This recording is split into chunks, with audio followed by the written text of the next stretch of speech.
Praise the lord అండి. మన రక్షకుడు ప్రభువైన యేసుక్రీస్తు నామములో మీ అందరికీ వందనాలు. యేసుక్రీస్తు సిలువలో పలికిన 3వ మాట, అమ్మ ఇదిగో నీ కుమారుడు అని తన తల్లితో చెప్పాను.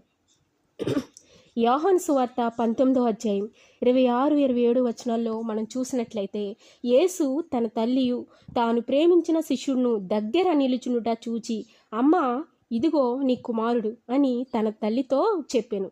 తరువాత శిష్యుని చూచి, ఇదిగో నీ తల్లి అని చెప్పాను. ఆ గడియ నుండి ఆ శిష్యుడు ఆమెను తన ఇంట చేర్చుకొనెను. మరి వాక్యం ప్రకారం మనం చూసినట్లయితే, అక్కడ ఎంతోమంది ఉన్నప్పటికీ తాను ప్రేమించిన యోహానుకు మాత్రమే తన తల్లి బాధ్యతను అప్పగించాడు. ఈనాడు ఈ లోకంలో ఎక్కడ చూసినా ప్రేమ అనేది కొదువైపోతూ ఉంది. తల్లిదండ్రులపై కానీ, తోడబుట్టిన వారిపై కానీ, భార్యాభర్తల మధ్య కానీ, బిడలపై కానీ ప్రేమ అనేది కనుమరుగైపోతున్న రోజుల్లో ఉన్నాం మనం కదండి. బైబిల్ గ్రంథంలో మనం చూసినట్లయితే 1 కొరింథీ 13వ అధ్యాయం 13వ అధ్యాయం 4వ వచనం నుంచి మరి 8వ వచనం వరకు మనం చూసినట్లయితే ప్రేమ గురించి ఇక్కడ ఎంతో చక్కగా వ్రాయబడి ఉంది.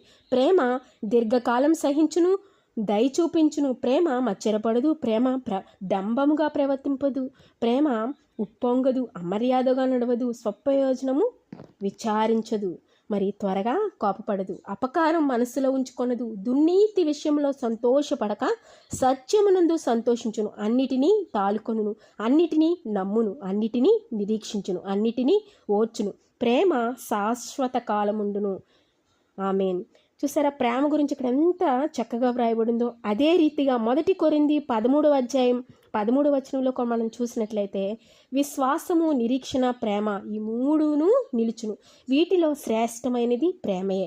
మరి ప్రేమ గురించి యేసు ప్రభు వారు ఎంత చక్కగా వ్రాసారండి. వ్రాయడమే కాదండి, కలువరి సిలువలో తాను భయంకరమైన సిలువ శ్రమను అనుభవిస్తూ మరణానికి చేరువవుతూ కూడా కన్న తల్లి పట్ల ఆయనకున్న బాధ్యత, ప్రేమ నిజంగా ఎంత గొప్ప దేవుడండి మన దేవుడు. అంతేకాదండి, మరొక ప్రక్క తనను ఏ పని నిమిత్తం తండ్రి ఈ లోకానికి పంపారో ఆ పని నెరవేర్చుతూ, తండ్రి చిత్తాన్ని నెరవేర్చుతూ కూడా తన తల్లిదండ్రుల పట్ల మరి తనకున్న బాధ్యత ఎంత గొప్పదండి. మరి మన తల్లిదండ్రుల పట్ల కూడా మనకు ఇటు బాధ్యత మరి గుర్తు చేస్తూ, నిజంగా ఆయన మహోన్నతమైన ప్రేమండి. ఆయన ప్రేమకు, ఆయన బాధ్యతకు సాటి అయిన ప్రేమ కానీ మనిషి కానీ ఎవ్వరూ ఏది కూడా లేదండి. మరి ఉండబోరు కూడా. కొన్ని పరిస్థితులను బట్టి వారు ఒకవేళ మనల్ని బాధించినా, మనల్ని ఏ విధంగా అయినా బాధ పెట్టినా, మరి ఈ రక్త సంబంధాలను ఎవరైనా మనల్ని బాధ పెట్టినా కొన్ని పరిస్థితులను బట్టి మనం క్షమించేవారిగా ఉండాలి. ఎందుకంటే మనం దేవుణ్ణి నమ్ముకున్నాం కాబట్టి క్షమాపణ అనేది మనలో ఉండాలి. మనం క్షమిస్తేనే దేవుడు మనల్ని క్షమిస్తాడు. మరి యోసేపును చూసినట్లయితే బైబిల్ గ్రంథంలో తనను ఎంత బాధించినా మరి చంపేయాలని చూస్తారు, గోతిలో వేస్తారు, భయంకరమైనటువంటి శ్రమలన్నిటికీ గురవడానికి మరి తన రక్త సంబంధులే కారణం అయినప్పటికీ వారిని క్షమించాడండి. కక్ష పెట్టుకోలేదు, క్షమించాడు, ప్రేమించాడు, కొరువులో చేర్చుకున్నాడు. మరి ఎంత క్షమాపణ గుణం కలిగిన వాడండి యోసేపు. మరి అందుకే యోసేపు బహుశా అంత ఉన్నతమైన స్థితికి వెళ్ళాడు.